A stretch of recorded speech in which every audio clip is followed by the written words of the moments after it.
ಜೈ ಶ್ರೀರಾಮ್. ಎಲ್ಲರಿಗೂ ನಮಸ್ಕಾರ. ಸಣ್ಣ ಕಥೆ, ಒಳ್ಳೆಯ ಸಂದೇಶ. ಸಾಮಾನ್ಯವಾಗಿ ಎಲ್ಲ ಮನುಷ್ಯರಿಗೆ 84 ಲಕ್ಷ ಜೀವರಾಶಿಗಳಲ್ಲಿ ಎಲ್ಲರೂ ಅಂದ್ರೂ ತಪ್ಪಿಲ್ಲ. ಈ ಪ್ರಪಂಚದಲ್ಲಿ ಜನ್ಮ ತೆಗೆದುಕೊಂಡು ಎಲ್ಲರಿಗೆ ಕಷ್ಟ ಸುಖ ಸಹಜವಾಗಿ ಬರ್ತಾ ಇರ್ತದ. ಯಾವುದೂ ಶಾಶ್ವತವಾಗಿ ಇರೋದಿಲ್ಲ. ಕಷ್ಟನೂ ಬಹಳ ದಿವಸ ಇರೋದಿಲ್ಲ, ಸುಖನೂ ಬಹಳ ದಿವಸ ಇರೋದಿಲ್ಲ. ಚಾರ್ಲಿ ಚಾಪ್ಲಿಸ್ ಹೇಳ್ತಾನ ಸಾಯೋ ಕಲ್ಕ, ಈ ಪ್ರಪಂಚದಲ್ಲಿ ಯಾವುದೂ ಶಾಶ್ವತ ಅಲ್ಲ. ಇವನ್ ನಿಮ್ಮ ಕಷ್ಟಗಳು ಕೂಡ. ಯಾರು ಗಾಬರಿ ಆಗ್ಬೇಡ್ರಿ. ಬಹಳ ಜನರು ಆತ್ಮಹತ್ಯೆ ಮಾಡ್ಕೊಂಡು ಬಿಡ್ತಾರ. ಸಣ್ಣ ಸಣ್ಣ ಕಷ್ಟಗಳಿಗೆ ಗಾಬರಿ ಆಗಿಬಿಡ್ತಾರ. ಇನ್ನೇನು ಎಲ್ಲಿ ದಾರಿನೇ ಇಲ್ಲ, ನನಗ ಏನು ಮಾಡೋದು, ನನಗೆ ಆತ್ಮಹತ್ಯೆ ಒಂದೇ ಶರಣ್ಯ. ಕಾಲೇಜ್ನಲ್ಲಿ ಫೇಲ್ ಆದಂತ ಯೂತ್ಸು, ಹುಡುಗರು, ಆತ್ಮಹತ್ಯೆ ಮಾಡಿಕೊಂಡ ರೈತರು, ಅನೇಕ ಸಾಂಸಾರಿಕ ಸಮಸ್ಯೆಗಳಲ್ಲಿ ಒದ್ದಾಡ್ತಕ್ಕಂಥವ್ರು, ಗಂಡ ಹೆಂಡತಿ ಡೈವರ್ಸ್ ಆದವರು, ಪ್ರೇಮಿಕ ಸಿಗಲಾರದವರು, ಏನೇನೋ ಕೇಳ್ತಾ ಇರ್ತೀವಿ, ಪೇಪರ್ನಲ್ಲಿ ಓದ್ತಾ ಇರ್ತೀವಿ. ಇದು ದುರ್ಬಲ ಮನಸ್ಸು. ಬಸ್ನಲ್ಲಿ ಜಗ ಸಿಗಲಿಲ್ಲ ಅಂತಂದ್ರೆ ಮಾರಿ ಸಣ್ಣದ್ ಮಾಡ್ಕೊಂಡ್ ಬಿಡ್ತಾರೆ. ಏನೋ ಗಂಟು ಕಳ್ಕೊಂಡಾಗ ಏನೋ ಹೋದಂಗ. ಒಂದ್ ಸ್ವಲ್ಪ ನೆಕ್ಸ್ಟ್ ಸ್ಟೇಜಿಗೆ ಬರ್ಬೋದು. ಇಲ್ಲ ನಿಂತ್ ಹೋಗೋಣ, ಇದು ಒಂದ್ ರೀತಿ ಆನಂದ ಪಡೋರು. ನಿಂತ್ ಹೋಗೋದು ಪ್ರಯಾಣ ಆನಂದ ಅಂತ ಹೇಳಿ ಈ ರೀತಿ ಮಾಡೋದಿಲ್ಲ. ಮಾರಿ ಸಣ್ಣದ್ ಮಾಡ್ಕೊಂಡು ಏನೋ ಒಂದು ಗಂಟು ಕಳ್ಕೊಂಡವ್ರು ಮಾಡಿದಂಗೆ ಮಾಡ್ತಾರೆ. ಇದು ದುರ್ಬಲ ಮನಸ್ಸಿನ ಲಕ್ಷಣಗಳು. ಇದಕ್ಕೊಂದು ಕಾಲ್ಪನಿಕ ಕಥೆ ಬರ್ತದೆ. ಧೈರ್ಯವಾಗಿ ಇರಬೇಕು ಅನ್ಲಿಕ್ಕೆ ಒಂದು ಕಾಲ್ಪನಿಕ ಕಥೆ. ಈ ಕಾಲ್ಪನಿಕ ಕಥೆಗಳು ಯಥಾವತ್ ನೋಡ್ಬೇಡ್ರಿ. ಇದ್ರ ಹಿಂದಿರ್ತಕ್ಕಂಥ ನಮಗ ಸೀಖ್, ಅದಕ್ಕೇನು ಸಂದೇಶ, ಅದನ್ನ ನಾವು ನೋಡ್ಬೇಕು. ಒಂದು ತುಂಬ ಗರ್ಭಿಣಿ ಚಿಗರಿ ಅಡವಿಯಲ್ಲಿ ಪ್ರಸವ ವೇದನೆ ಪ್ರಾರಂಭ ಆಯ್ತು. ಸಾಯಂಕಾಲದ ಹೊತ್ತು ಸೂರ್ಯಾಸ್ತ ಆಗ್ಲಿಕ್ಕತ್ತದ. ಇನ್ನೇನು ಆಕೆ ಪ್ರಸವ ಆಗಬೇಕು. ಪಕ್ಕದಲ್ಲಿ ಸ್ವಲ್ಪ ಒಂದು ಸರೋವರ ಟೈಪ್ ಜಲಪಾತ ಇದೆ. ನೀರು ಕುಡಿಬೇಕಂತ ಅಲ್ಲಿ ಹೋಯ್ತು ಪಾಪ. ಆ ಪ್ರಸವ ವೇದನೆ ತಾಳಾರದೆ ಹೋಗಿಷ್ಟು ನೀರು ಕುಡಿಬೇಕಂತ ಹೇಳಿ ಬಾಯಾರಿಕೆ ಬಹಳ ಆಗಿತ್ತು. ಬೇಸಿಗೆ ದಿವಸ ನೀರು ಕುಡಿಬೇಕಂತ ಹೋದ್ರೆ ಮೊಸಳೆಗಳು ಬಾಯಿ ತೆರ್ಕೊಂಡು ನಿಂತು ಬಿಟ್ಟವು. ಅಯ್ಯೋ ಅಂತೇಳಿ ಹಿಂದಕ್ಕೆ ಬಂತು. ಸ್ವಲ್ಪ ಈಚುಗಡೆ ದಿಕ್ಕಿಗೆ ಹೋಗೋಣ ಅಂತ ನೋಡಿದ್ರೆ ಒಬ್ಬ ಬೇಡ ಬಿಲ್ಲು ಬಾಣ ತಗೊಂಡು ನಿಂತು ಬಿಟ್ಟಿದ್ದಾನ. ಹೊಡಿಬೇಕು ಅಂತೇಳಿ ಶಿಕಾರಿ.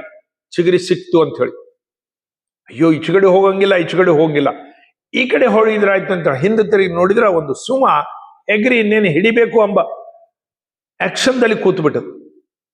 ಇನ್ನ ಒಂದು ಕಡೆ ದಿಕ್ಕಿಗೆ ನೋಡಿದ್ರೆ ಬೆಂಕಿ ಹತ್ತಿ ಅಡವಿ ಉರಿತಾ ಇದೆ. 4 ದಿಕ್ಕಿಗೆ ಸಮಸ್ಯೆಗಳು.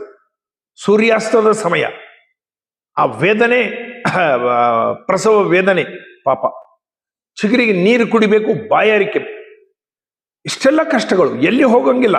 ಇನ್ನೇನು ಮರಣ ಒಂದೇ ನನಗ, ಬೇರೆ ಮಾರ್ಗನೇ ಇಲ್ಲ ಅಂತ ಹೇಳಿ ಪರಿಸ್ಥಿತಿಗಳು ಸುಮ್ಮನೆ ನಿಂತು ಬಿಡ್ತು.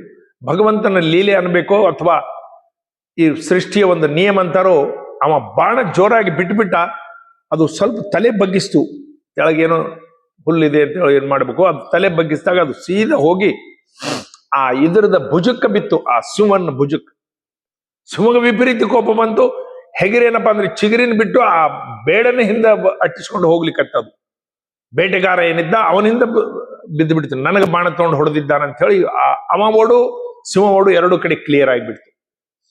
ವಿಪರೀತ ಆಕಾಶದಲ್ಲಿ ಗುಡುಗು ಮಿಂಚು ಪ್ರಾರಂಭ ಆಗಿ ಮಳೆ ಬರ್ಲಿಕ್ಕೆ ಪ್ರಾರಂಭ ಆಯ್ತು.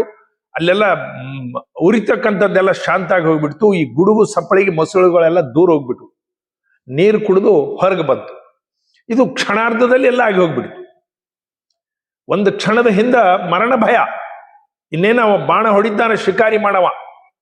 ಈ ಪಕ್ಕದಲ್ಲಿ ಹೋದ್ರು ಸಿಂಹ ನಿಂತದ ತಿಂದು ಬಿಡ್ತದ. ಈ ಪಕ್ಕದಲ್ಲಿ ಓಡಿ ಹೋಗ್ಲಿಕ್ಕೆ ಬೆಂಕಿ ಅಡವಿ. ಈ ಪಕ್ಕದಲ್ಲಿ ನೀರು ಕುಡಿಬೇಕಂದ್ರೆ ಮೊಸಳು. ಇಷ್ಟೆಲ್ಲ ಸಮಸ್ಯೆಗಳ ಮಧ್ಯದಲ್ಲಿ ಅದಕ್ಕೆ ಭಗವಂತ ಒಂದು ಕ್ಷಣದಲ್ಲಿ ಎಲ್ಲದನ್ನ ಇದು ಮಾಡಿಬಿಟ್ಟ. ಇದು ಭಗವಂತನ ಲೀಲೆ. ನಮಗೂ ಕೂಡ ಕಷ್ಟಗಳು ಬಂದಾಗ ಗಾಬರಿ ಆಗೋದ ಅವಶ್ಯಕತೆ ಇಲ್ಲ. ಆ ಚಿಗರೆ ಪೊದೆಯಲ್ಲಿ ಹೋಗಿ ಮತ್ತದ್ದು ಮರಿಗೆ ಜನ್ಮ ಕೊಡ್ತಂತ ಮುಂದಿಂದು ಇದು ಬರ್ತದ ಕಲ್ಪನೆ ಅವು ಕಥೆಗಳಲ್ಲಿ.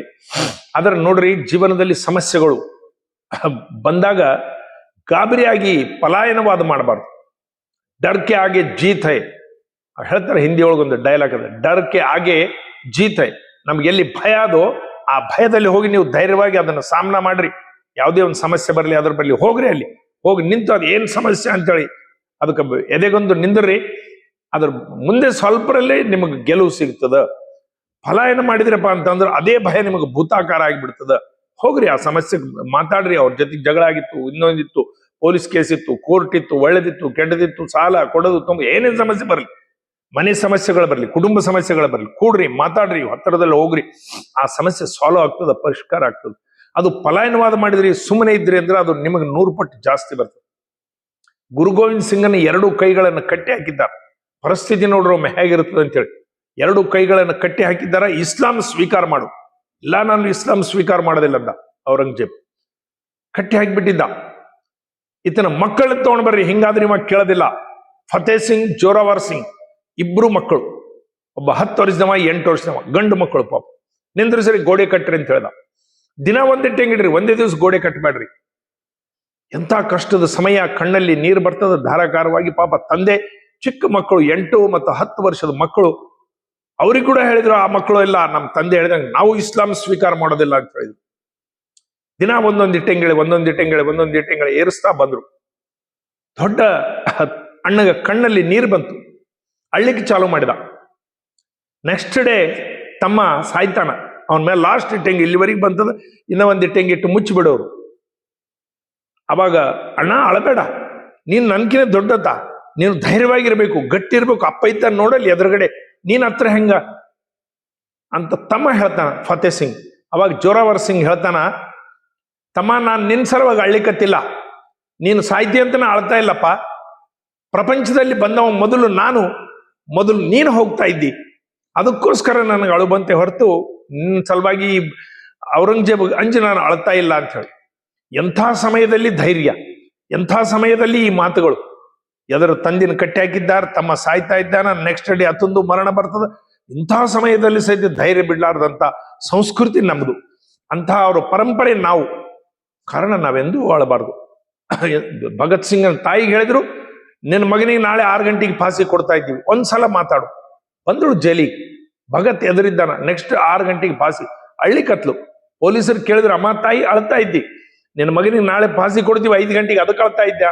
ಇಲ್ಲ, ನಾನು ಅದ್ರ ಸಲುವಾಗಿ ಅಳ್ತಾ ಇಲ್ಲ, ನನ್ನ ಮಗನಿಗೆ ನನ್ನ ಒಡೆಯಲಿಂದ ಭಾರತ ಮಾತೆ ಒಡೆಯಲಿಗೆ ಹೋಗ್ತಾ ಇದ್ದಾನೆ. ಆದ್ರೆ ನನಗೆ ಅಳು ಬಂದಿದ್ದು, ನನಗೆ ಒಬ್ಬ ಮಗ ಇದ್ದಾನ, ಭಗವಂತ ಇನ್ನೊಂದು ಮಗ ಕೊಟ್ಟಿದ್ರೆ ನಾನು ಭಾರತ ಮಾತೆ ಸೇವೆಗಾಗಿ ಕಳಿಸ್ತಿದ್ದೆ ಅಂತ ಹೇಳಿ ಭಗತ್ ಸಿಂಗ್ ಅಂತ ತಾಯಿ ಹೇಳ್ತಾಳೆ.